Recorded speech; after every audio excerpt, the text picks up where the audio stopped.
When Emily Carter pulled into the driveway of her new home on Willow Lane, a quiet cul-de-sac lined with weathered palm trees and mailboxes all painted the same dull beige, she wasn't looking for trouble. The house was nothing fancy, a low-slung Florida rancher with faded siding and a driveway that begged for a fresh coat of sealant.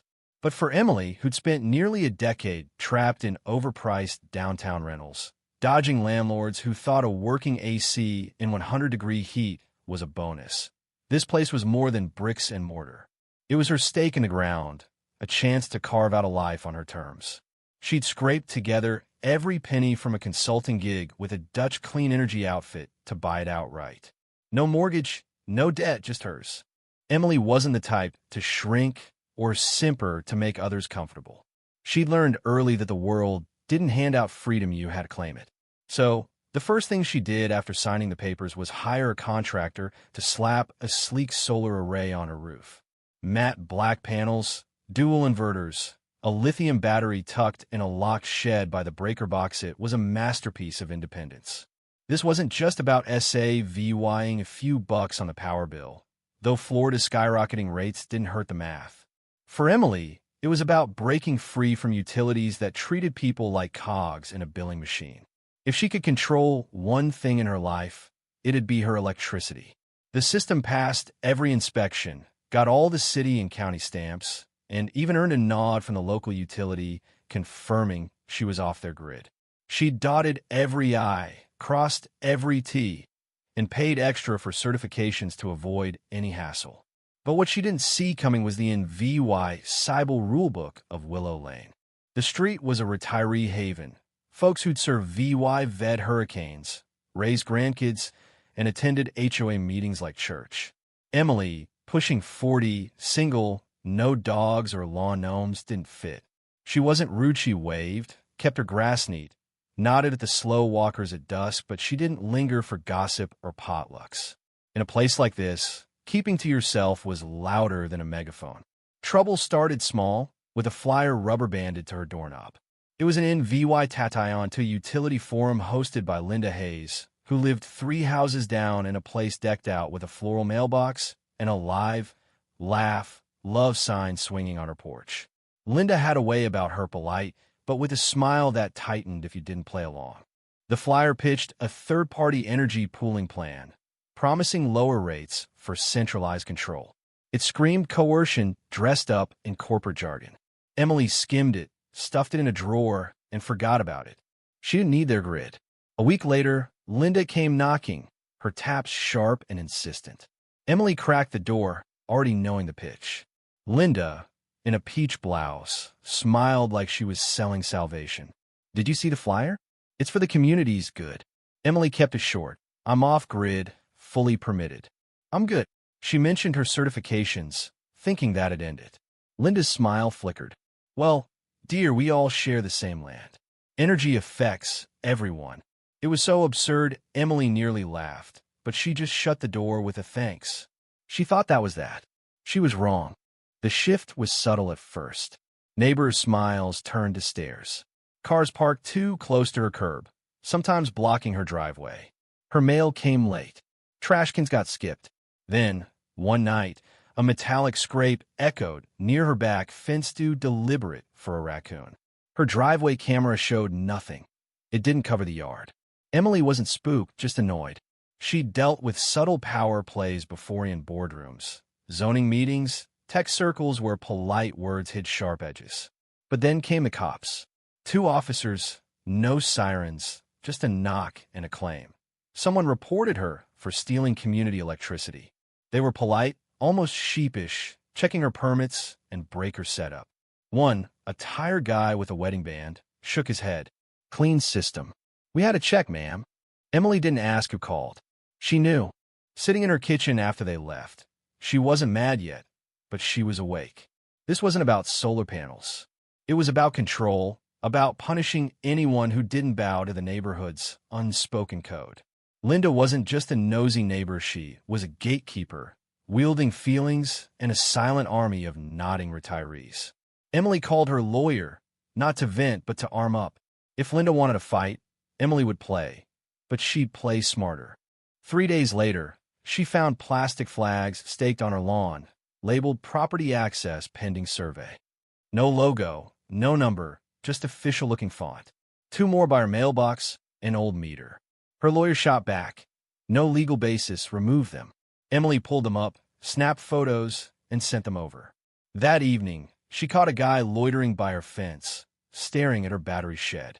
No uniform, just a polo and a cheap radio on his belt. She watched him through her hoses mist, steady as stone. He lingered 3 minutes, then slunk off. She added cameras backyard, side yard, every angle covered. Then came the violation notice, stuffed in her mailbox from Willow Lane Community, Ser VYCS.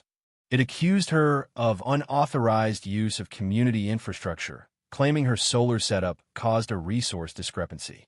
The letter, signed by Linda as Energy Oversight Liaison, demanded an inspection within 72 hours or she'd face penalties. Emily scanned it, laughed at the fake subcommittee title, and called her lawyer. They posted a denial at the community office, taped a no utility tie sign to her gate, and filed a harassment complaint with the county. That weekend, she found boot prints by her shed, deep and pointed at her battery housing. Her fence camera? Tilted just out of VYEW. She slept with a crowbar by her bed, not scared, but ready. The harassment hit harder.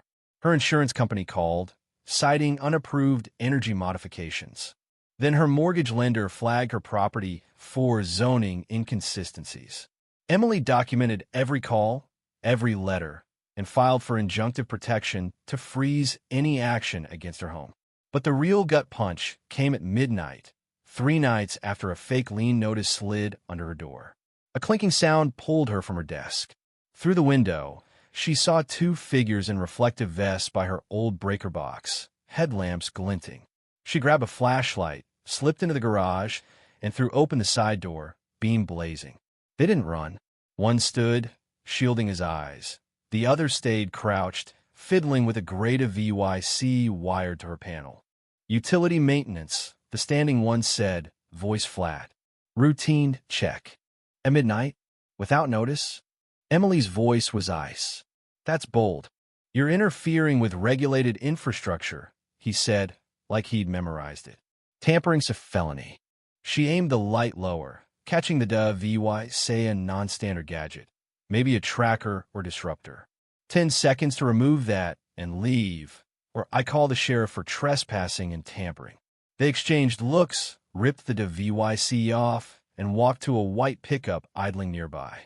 Emily snapped photos panel, tire tracks, moonlight for scale. She called her lawyer, Elias, and left a voicemail. They tried to install something.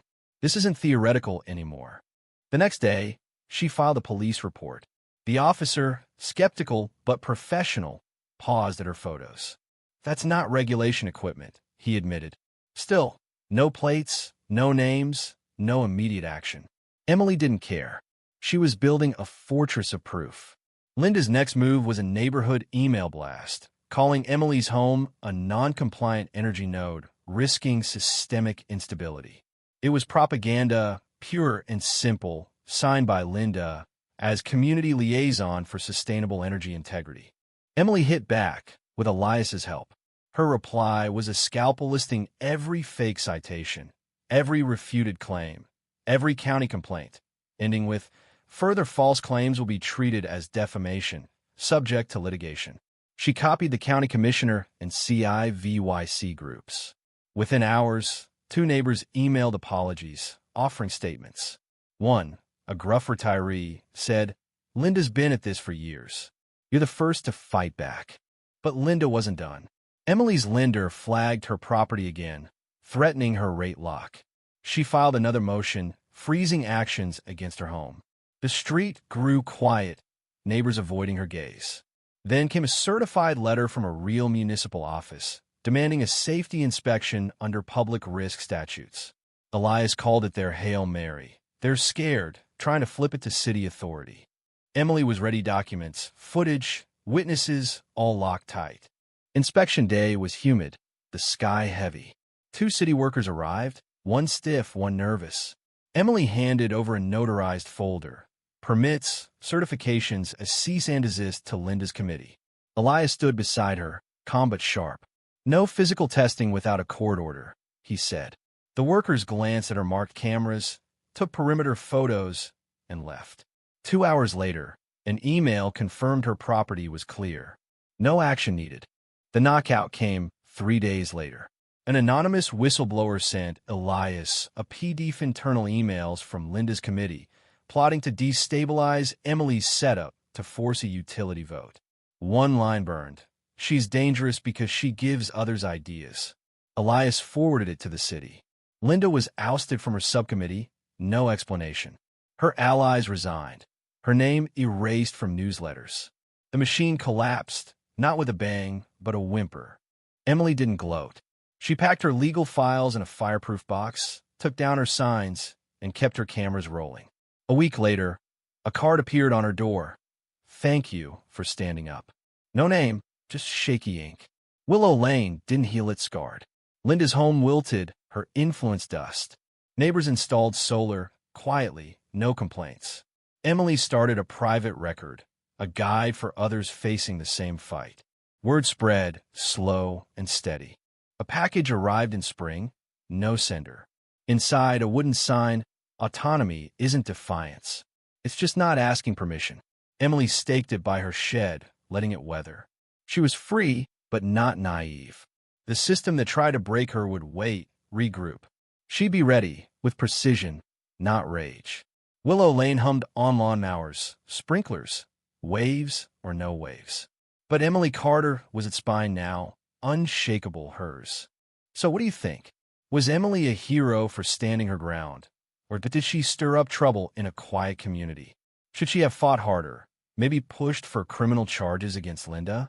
Could you hold out under that kind of pressure? Or would you bend to keep the peace? Drop your thoughts below. Hit that like button if this story gripped you. And subscribe for more tales that'll make you question who really runs the show.